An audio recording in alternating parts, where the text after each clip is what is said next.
So what I'm going to do today is get the engine working, and for that all I really need is the engine components. What I'll do is I will just cut this, just the rear section of the ship, because obviously the game is having a stroke. Anything I'm doing now is causing the game to absolutely freak out. So I'm going to chop out as much as I possibly can, like all this extra stuff, and just bring it down to the bare minimum of blocks that it actually needs to work. And this has been brought up that I'm probably going to reach the block limit, and that would mean that the ship can't be deployed as one vehicle.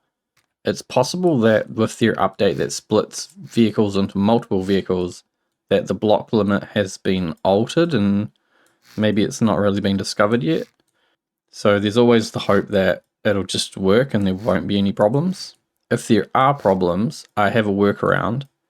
This ship is so large that the only spawning places for it are these big docks. But one of these big docks is actually E-Train, which is the covered train workbench at FJ Warner.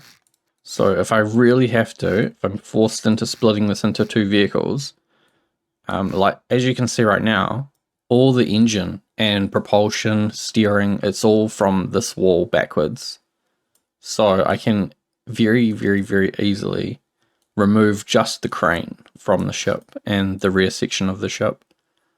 And then I can use hardpoints, and I would just have to swap out this one door, because it is only one door, for a magnetic door.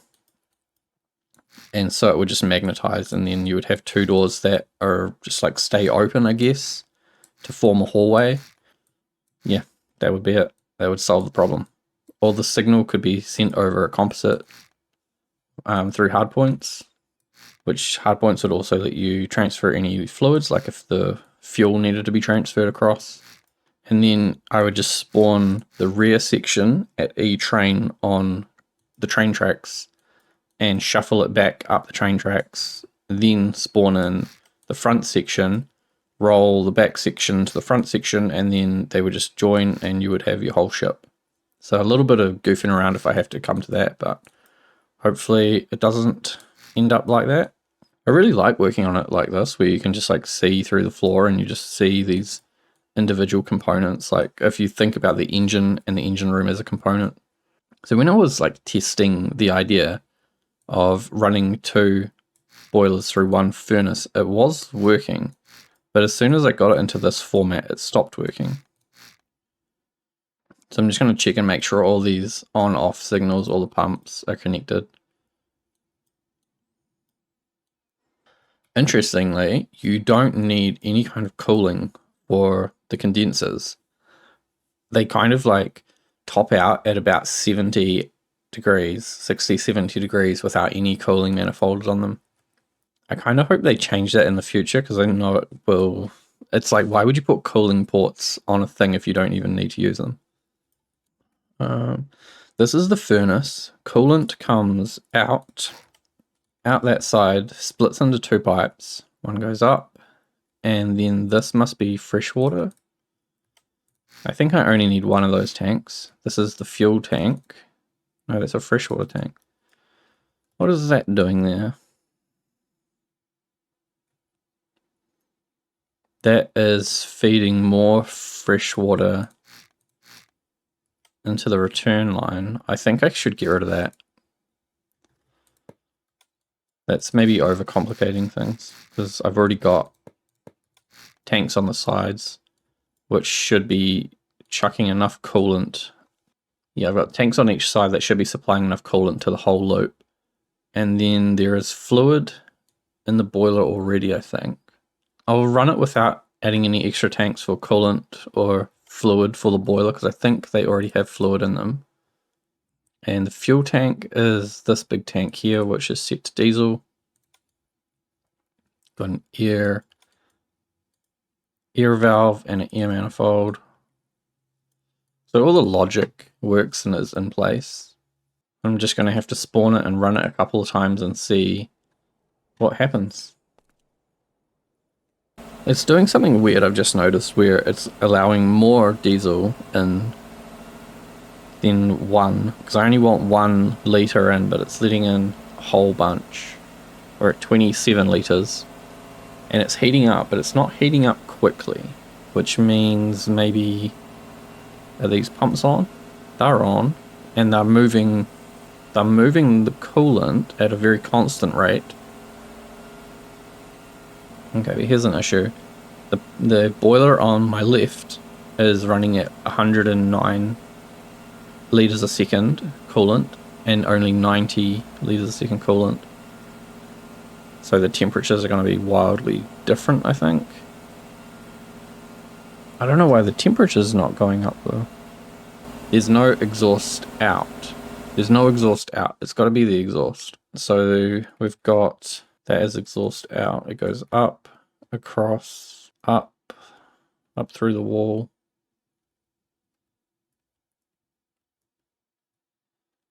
Up into here, which is then a bunch of fluid ports.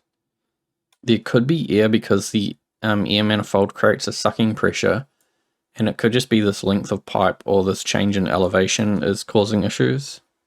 So first thing we'll do is cut off the tops of these and put fluid ports or just air rams directly on top.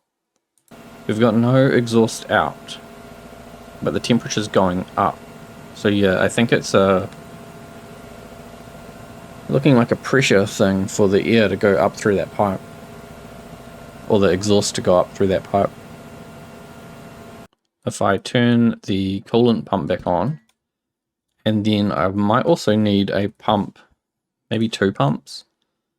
I'll put a pump on the exhaust at least. And yeah, I think the air manifold is creating suction for the air pipe. You can see here the temperature is now going up a lot, even though there's no exhaust out. I don't know why it doesn't report any exhaust out. It's either exhausting so little or it's just broken. So now we just need to see if both temperatures will stabilize at like 115. That's probably where I want them to be. Because it's 2 boilers, like if it was only 1 boiler, running the furnace at about 130, 140 will stabilize the boilers at about 120. But because I've got 2 of them, it's either going to take a lot longer for them to get there, or they're just never going to get there.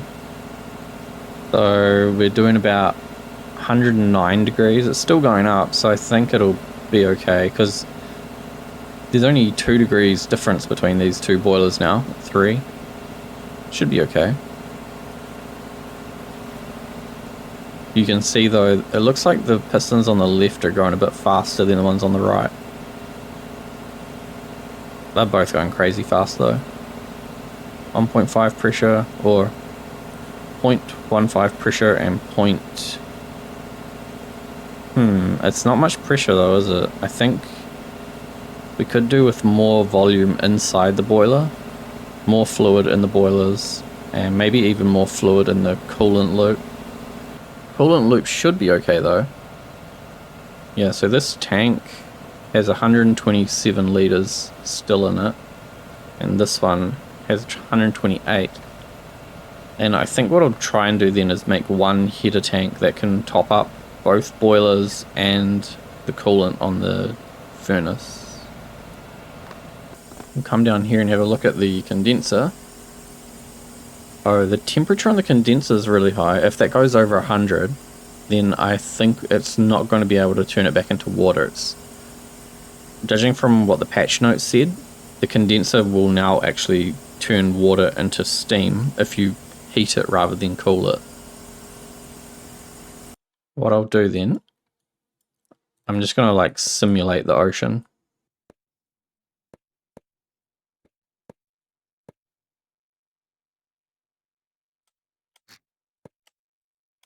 So I've got this big tank on the bottom now, which will be giving all the condensers a big thing of fresh water to just pump in and out. That should at least help keep it cool. And then I will add my pipes to all my pistons, and first we'll do them in, first I'll run them as like 4 separate banks, So what I've got here is each bank of pistons has a medium generator, a 3x modular engine clutch and flywheel system, and then 6 3-to-1 gearboxes. The steam is going into one bank, then directly into the next bank, and then into the condensers. And I don't know if running it like this, or running it in line, or putting pumps in the middle. I'm not entirely sure which way works best right now, because I've had mixed results and seen other people get different results as well.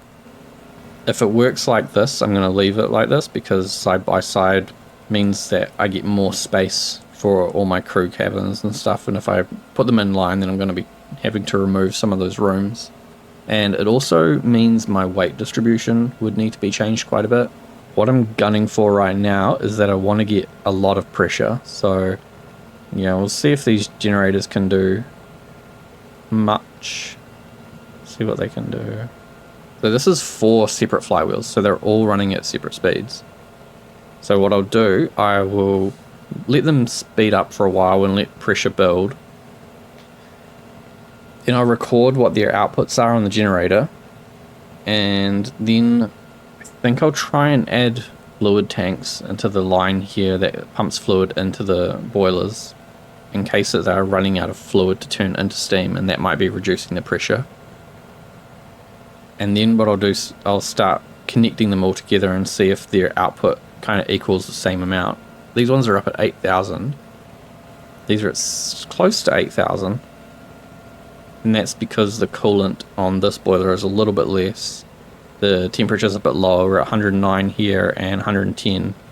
It's not by much, but it's obviously causing a difference in power output.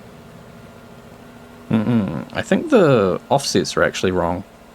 See how that's like the front and back ones seem to be rotating at the same time? I better check that. So we've got, we'll say 8,000 on this generator. So we'll say this is from the left to right. We've got 1, 2, 3, 4. So we've got, we'll say 8,000 on generator 1, 8,000 on generator 2, 8,400 on generator 3, and 8,400 on generator 4. Now I want to add some T-pipes in here and some flow valves, and then just the biggest tank I can get and put it on fresh water. I just want to see if that changes my power output. Adding these extra water tanks seems to have not really done anything.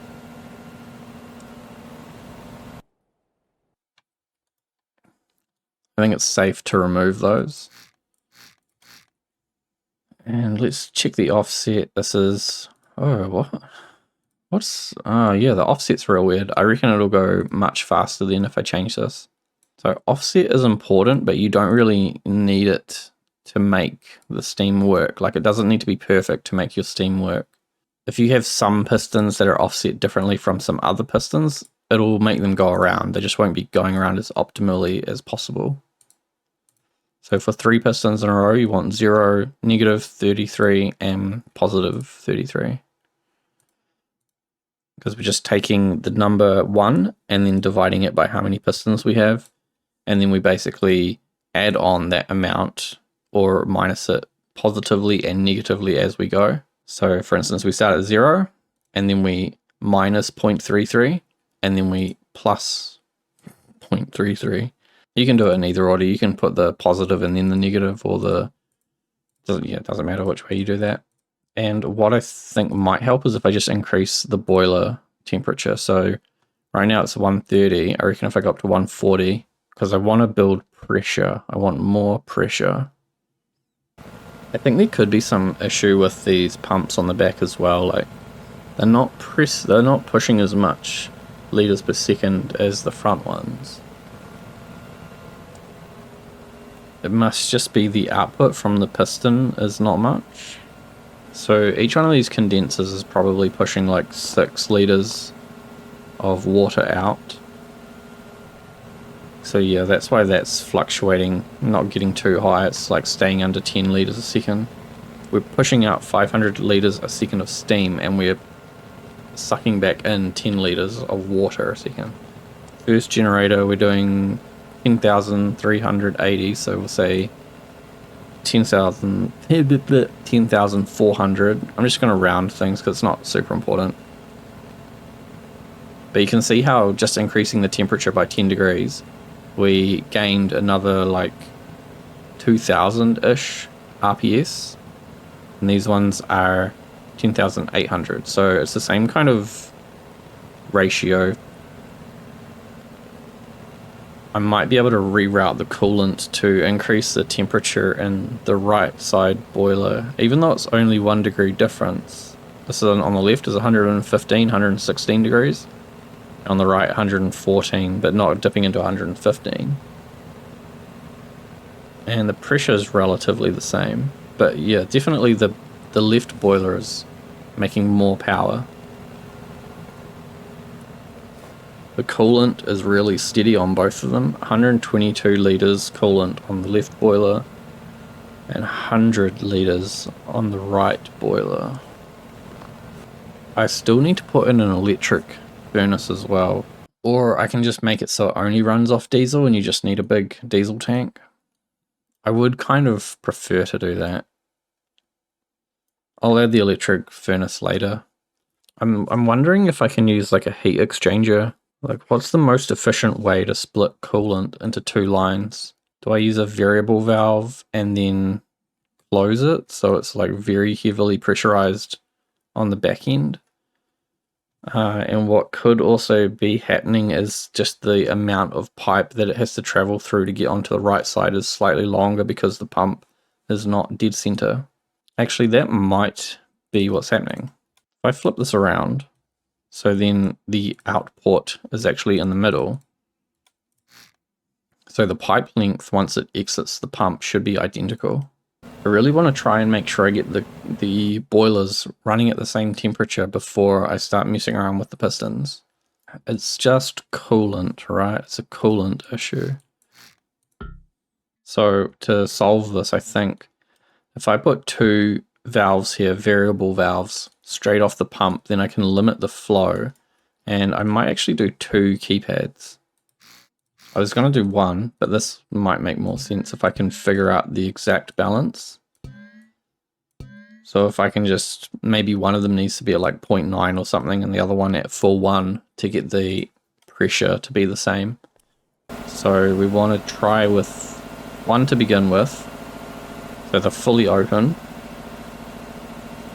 So we've got 150 litres a second coolant and 130 litres. So I should be able to just start tinkering with this right now. If I say 0.9 on this left tank, drops, did it drop? 130, 140. So this one dropped and that one went up. 0.95. Is it just like a very slight amount? 142, 135. 0.91, 133, 139. But 0.9 was 130, 140, 0.93, 137, 137. Now that's pretty good. So 0.93 on the left boiler seems like now their coolant is flowing at the same speed, and we should see the temperature both at 115. That's perfect. I don't know if I need to keep that left... What am I saying? I don't know if I need to keep this right side variable valve, if it's just going to be set to 1, but there could be some kind of weird thing where a variable valve does change the flow rate versus just a straight pipe, so it might mean that I actually need to keep it. And now if I check this, we should have a constant, or we should have a very similar output. And it's gone up at 140C with limited flow left tank 0.93. And we're getting like 11,000. Oh, there's a little bit more on this right side. But generally, I think we're doing 11,000 across all 4 of these pistons now, all 4 of these banks. I want to try and get more water into the boilers now. into their like fluid volume. And I think what I need is a relief valve for this. I don't really know. There might be some air in the system here. So that there should let any air out if it's just pressurized air. So let's try this now. Oh man, I'll set those valves actually to be permanent. Oh, that's not happy. So yeah, I think having that valve, I think it is important. Yeah, that's weird. There's something like the valve, the variable valve is creating some kind of resistance over just a normal pipe. So even though it's a variable valve set to 1, there's still a little bit extra resistance in that pipe. It doesn't look like this gas relief is doing anything, so I can probably get rid of that. We'll wait until some water comes back from the pistons, but yeah, looks like that's probably not needed. Well, that's interesting. There is a little bit of air coming out of the gas relief valve. It looks like it's just fluctuating in and out though. So I bet what's happening is as the pressure drops on this, there must be a point where it's going into like negative and it's creating a vacuum and it's sucking air from this, from like inside the engine room back into the pipe, like towards the pump. And then the pump suddenly pressurizes again and chucks it all back out. And that's why it's just going up and down, up and down. I want to connect all these drive lines. I'm just going to go straight across to that one there. This is like in the roof at the moment. I'm going to come through to here, run down the wall. I think I'd better run a pipe across the top as well, for what I'm thinking. So now they're just all permanently connected to each other. So what I want is a flywheel, like one on each side of here, and I think I'm going to cut into the wall a little bit. I need a clutch on both sides. And then, this is going to get weird. So I've created like this visual flywheel thing where you can see this is the flywheels. This is what's keeping everything moving. It'd be really nice if they spun, if they actually had an animation for spinning. And so that gives me 2 flywheels. My brain, no work. Brain, no work. So I've put down a 1x1 and that connects into this like more central clutch. So the flywheels are now permanently connected to all the pistons, which means I need to put the gearboxes somewhere in line for that. Gearboxes are real ugly though, and I need them on both sides. I'm thinking maybe they could go behind a porthole window. How long is that? You don't need to see gearboxes, and I don't know if you'll ever need to repair them because a power pipe can't really get damaged unless you crash into something. I really want a 6 long porthole window. I just like the idea that you can repair things if they break. Okay, so it comes across, it goes down through the gearboxes, and then it will just be in the floor. It should be in symmetry for this.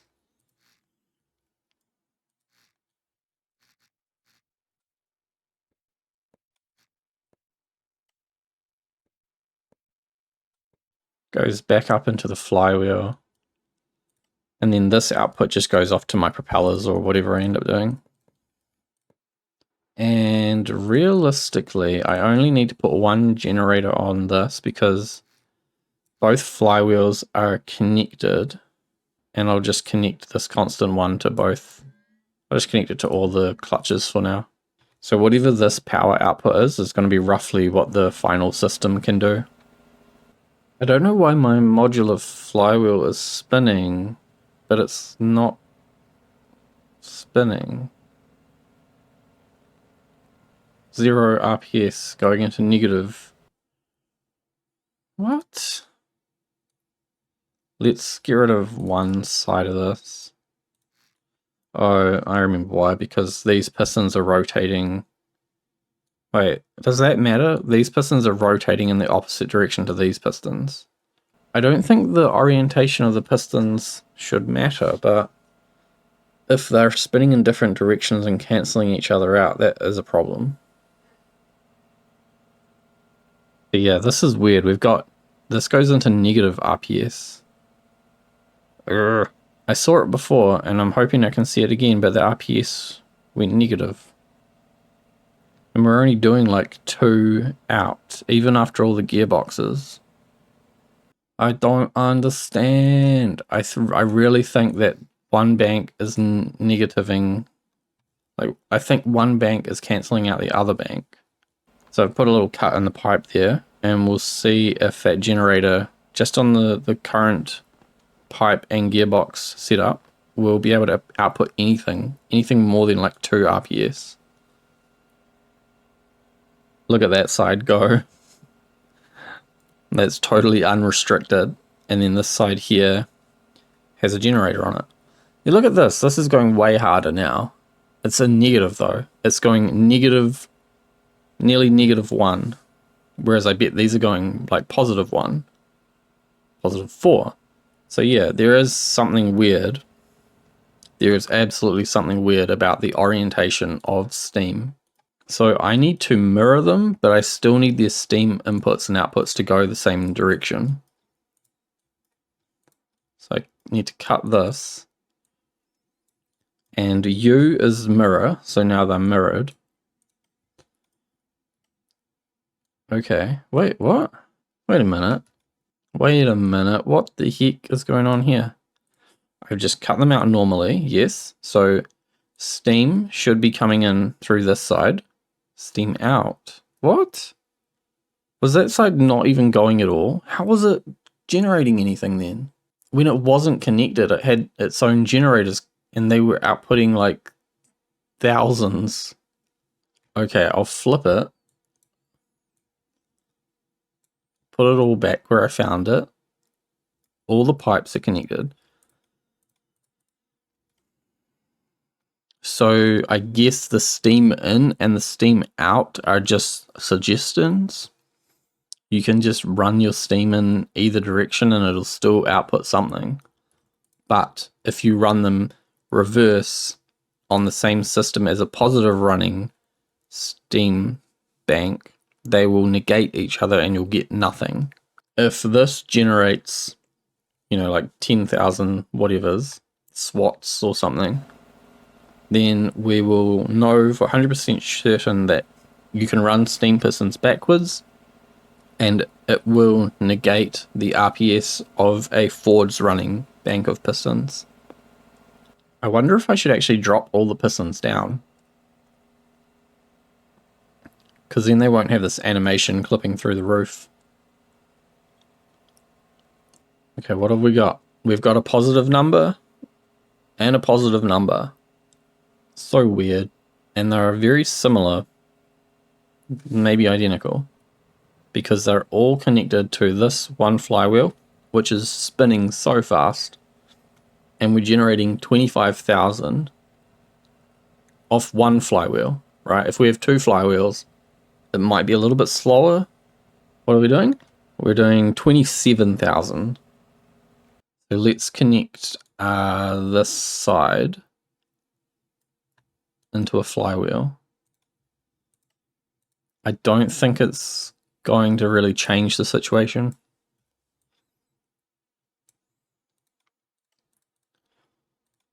Oh, I'm stuck here. I'm stuck. If this was Korea, I'd be dead. Yep. You can get stuck here. I need to put like seats, emergency seats around so that you can like sit into something to get out, because if I turn it on no clip, I'm going to only get the hardest missions and I don't want that. Okay, now with 2 flywheels, we're getting up to 30,000. If this can come up to 44,000, I think I'll be happy. I'm going to say we're at 32,000.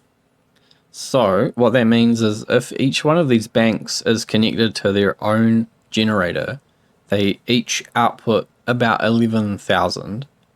When you connect them together, as in like when you connect them all together into one system, you lose about 8,000 of your output.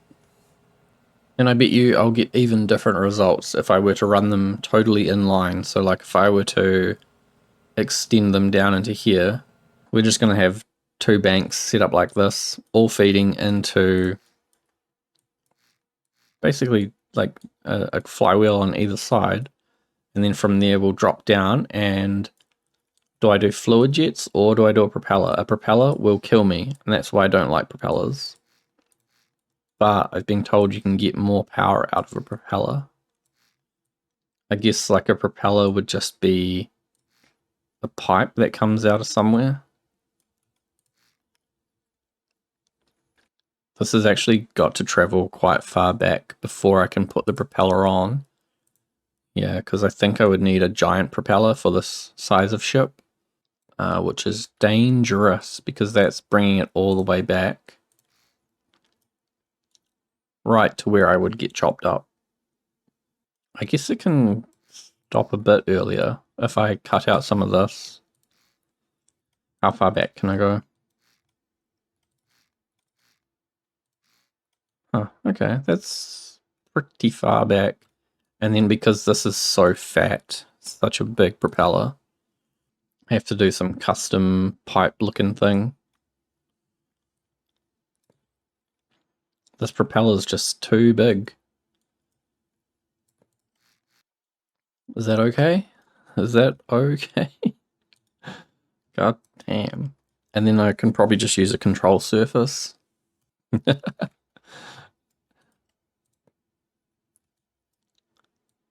Oh, yes. Very good. Oh, no. Oh, yes. No, perfect. I mean, it's kind of suspicious, but it does the job. Is that good? One big propeller and one big rudder. And I could probably do like little support rudders. Was what control? I think that was the big control surface. Yeah, so if I come like, if I go out across 3 and then use the small one, we've got the positive or the plus arrow on the left. And then just cut away the excess for this and send them back up. Maybe these can just go the whole way in. What do you think?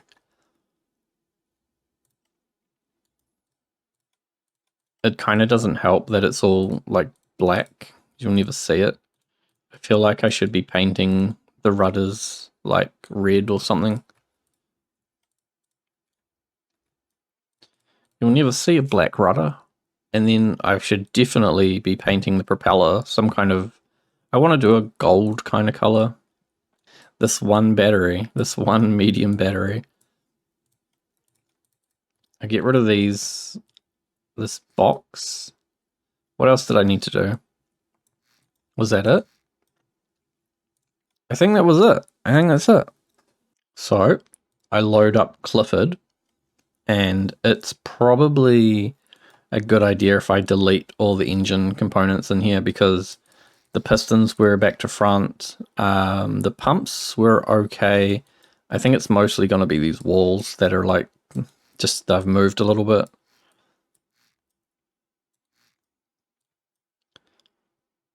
The propeller is definitely different. Some of this stuff is a little different. I just don't want to be left with excess parts, you know, like I don't think any of this pipe is still there. And the propeller might not delete any of this stuff. So I'm basically trying to delete stuff that I know the imported file won't delete. Now we load the engine. It should be in the exact place because I didn't move it. So everything should be right where it's supposed to be. Paste and merge. And yeah, I knew this was going to happen. all the pipes are coming up through my tracks, so I might have to do some funny routing. If I move all of the pistons down, I can almost definitely route the pipes along the roof somewhere as decorative. And now what I do is come up to my lever, this one here, and this controls the outer clutches, both of them together, because they route the pipe down into the propeller. And then we need to grab A and D, and this controls my control surfaces. Then we need to connect the pipe. This one here is the output pipe. Might actually make more sense if it were the other pipe. So it should just come back, then we'll go down into the wall. Oh no, the track is there. We have to come back further than the wall. For now, I just want to try and simplify this connection, and I can come back and fix it up.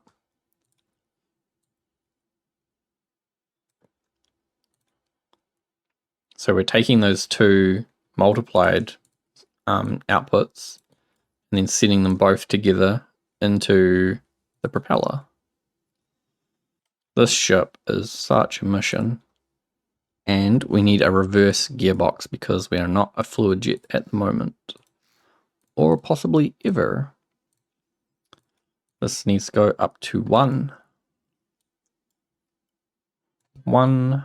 And then we need to make sure electricity is connected to everything.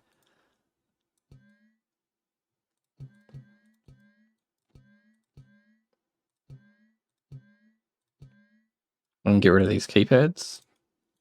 Okay, I saved it. It is Cliford V1. This will probably work if it doesn't crash the game.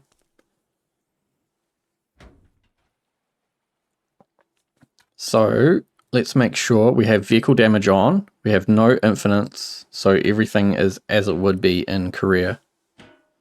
We're floating at the waterline. Oh, I didn't connect that. No. I think I can't hear it, but I think the engine is going. The furnace is up to temperature and the boilers are coming along. Yes, okay. I'm going to wait here until everything's spinning and then I'll go back up to the bridge. I think it's a good idea having the flywheels exposed because we can see what their RPS is just by looking at them, so it gives you a really good indication of what kind of output you're actually producing. These should go up to about 900 for maximum torque or maximum output. So like, yeah, once they get up to 900,000, why are they going so fast? What? Oh, because they're not connected to a generator, so there's no load on them right now, so they're just going to go for it. What I should do is have a generator that is like an artificial load that releases as the propeller is engaged.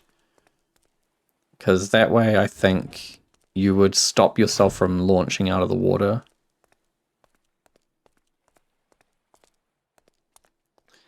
So as soon as I engage the throttle, it's going to launch itself. Got the radar, press 1 to be in reverse, and then give it a little bit of throttle.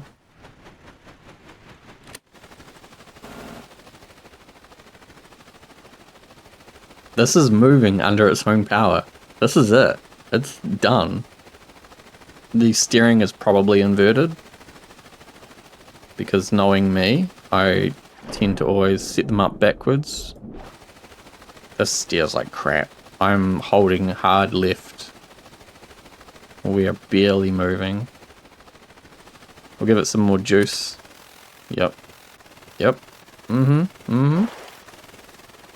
But it's fast. It's very fast. How am I going to turn it though? Is this why you need tugboats? You need tugboats because this kind of ship can't even turn itself.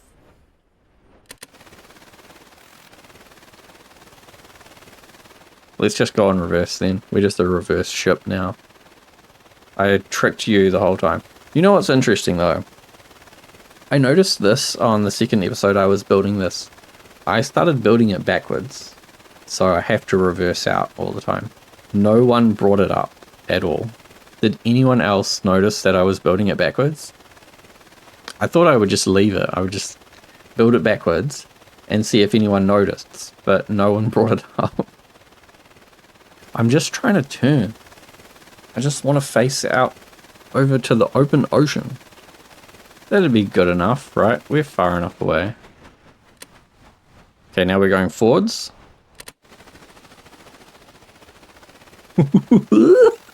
Oh no! No! Too much. Holy crap. Turn, please. Oh yeah, I'm backwards. Turn this way. Please turn. I think this is probably max speed, even though we're not at max throttle. The clutch is probably engaged, like, as much as it can be for this load. Okay, maybe not. If I put a pitch stabilizer on it, I bet it will go even faster. Okay, we are doing 50, 60 knots. Oh my god. What have I done? What have I created? A monster. We're at 0.18 throttle. We'll go 1.9. No, I can't even get it to 1.9. It's too sensitive. Okay, 0.22. We're doing 70 knots.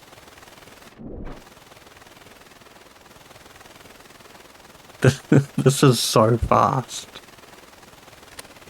0.28, and we're in the air.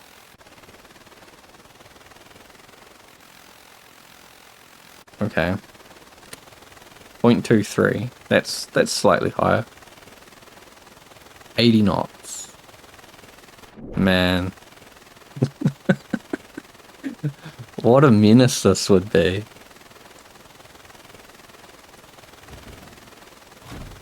So yeah, I'm definitely going to have to invest in a pitch stabilizer. And I think I need a door on this so that I can't just accidentally fall out. Maybe like a sliding door like the helicopter has on it. I probably want to have some kind of railing across the back that can lift up somehow to stop me falling off, because I will definitely fall off that.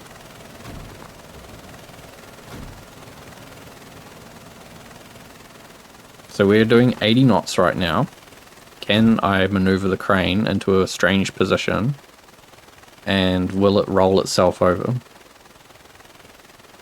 I know I can use the crane to turn it because it like leans into the corners. It looks like it's slowed down. Has it slowed down a bit? Have we run out of fuel maybe? This definitely feels slower. The furnace is off, so we've run out of fuel. How much diesel was that? It was quite a big tank, wasn't it? I might have to go full electric because it's just like burning too much fuel. They did balance, they said they balanced how much this diesel furnace uses. So right now it's basically just going on the inertia from the flywheels. Didn't I connect a dial to that fuel tank? It was like 4,000 litres. It was a lot. I don't think it's... If that furnace is not going to provide me with extreme range, then I am just not even going to bother with diesel. We're just going to... maybe I'll put the furnace in there so it looks nice, but yeah, if it's burning it too quickly, I'll just give up on it and go full electric. Because this needs to be able to run non-stop, like continuously. It could just be that it's so heavy, the load on it is immense, but that wouldn't matter. Yeah, that's nearly 5,000 litres of diesel burnt in like 5 minutes. Well, hold on, so this dial is barely moving because the furnace is not sucking any diesel into it right now. So what happens then? It can't just suddenly burn it all. This is how far away I have to go before I can go straight. Okay, I want to get up to like, yeah, 0.23. I think that was 80 knots. Just under 80. I would say a safe estimate of Clifford's cruising speed is 80 knots. And we need to watch this fuel gauge and make sure the fuel doesn't just disappear. We only got near the power plant island, so that was... I would say we're about there, which is 6 kilometers. Oh, what? It's like, it's dumping 20 liters in whenever it gets down to 0, but it is sipping it. Doesn't seem like it's actually burning it too much, so I wonder what happened before. Yeah, let's add some fog. Let's add some wind and some rain. Man, it just doesn't care. I bet it's still going 80 knots. 100 knots, it's going faster. What? It really does need a pitch stabilizer. Hey, you know, that dial has changed. It was at 4.7 before. It'll probably drop by 20. I don't know what happened before then. We just suddenly ran out of fuel. You really can't see anything out of this though, can you? I mean, you can kind of see, but in rough weather it's going to dip down below the horizon and you won't be able to see anything. So I guess you will have to really come out and walk around. But you can see the horizon, I guess, if you are walking around, so not the worst thing in the world. It's started slowing down again, so we've still got fuel.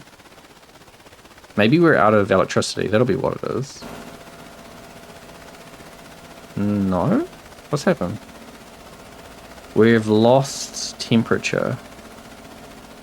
We've got diesel, we've got air, and we're getting colder and colder. The only thing I can really think of is that we're not getting rid of the exhaust. So, but there was a pump on there, wasn't there? Yeah, we have a pump. It'd be nice if we had exhaust particles so you could actually see if it's making any exhaust or not. So we've got loads of fuel, we just don't have something.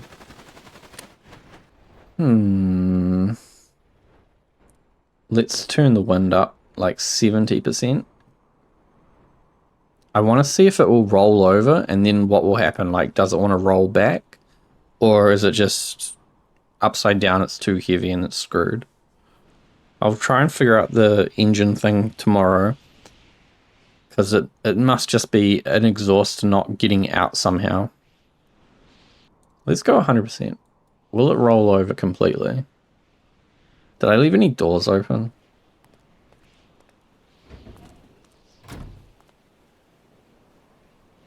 No, all the doors are closed. That's pretty good, eh? This 100% wind. We're in reasonably deep water. We've got pretty big waves.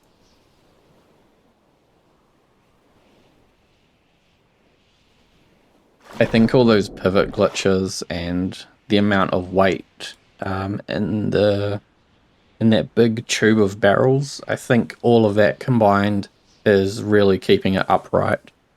Let's spawn a Whirlpool, because a Whirlpool will be the thing that really destroys it.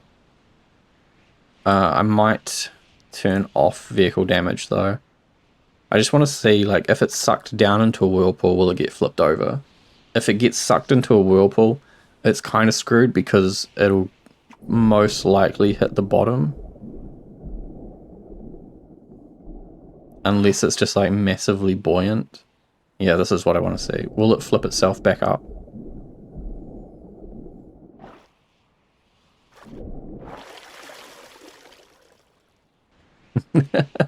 We just lost. We're gone. Okay, so I'll cancel the Whirlpool and hopefully it rolls itself and floats back up. Wow, okay. That's amazing. I really didn't think it was self-righting as well. Just absolutely does not care. This is just going to launch him off the top. It doesn't care.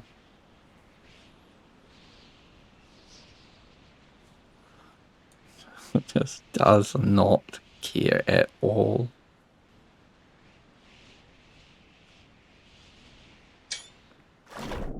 This is 100% wind, isn't it? Yep, okay. I'm very pleased. I'm very pleased with the way it floats, with the power output of the engine. Everything is pretty good. Like, there's nothing massively wrong with this. It's all little things that can be tweaked and can be fixed. So yeah, I'll leave it here for today. I'll get the engine fixed tomorrow. And then it's just going to be little tweaks, little detail things, maybe some painting here and there. I think I'm just going to call this Clifford because it's so burnt into my mind now that this is Clifford. I will probably release it to the workshop in an unfinished state because I am just a little bit slow with learning how to get the radar to work. So it'll probably drive and do a bunch of stuff, but not have the full instrument panel. You know, it won't have all the instrumentation working on it. So yeah, thanks for watching. I'll see you next time.